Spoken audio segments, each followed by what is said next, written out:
Mailchimp has launched their new pop-up builder, and one of the things that's so cool about this builder is you can be far more specific about when your pop-up shows, what page it shows on, and you can have multiple pop-ups. You can have different pop-ups that show on different pages of your website, but you need to be able to track which one people are coming through, obviously, right?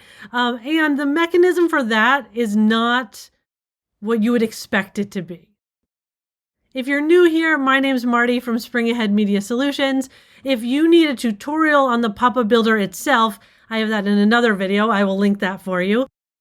We are going to differentiate what pop-up form people come through with a tag, which is the same way we do it with landing pages. This means that even if the contact isn't new, if they're already in your audience, they'll still get the tag that they're coming through that form, which means that you can use these for additional freebies. You can use a pop-up form if they want information on a specific thing. Say you have an upcoming event, you can have a pop-up form that you have put dates around.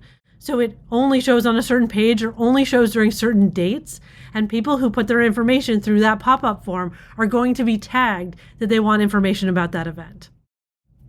We've leveled up here, people. Okay, but this is how you do it in the builder. And this is the part that I would not have found by accident.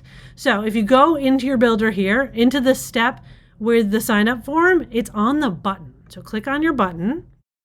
And then over here, it says button actions.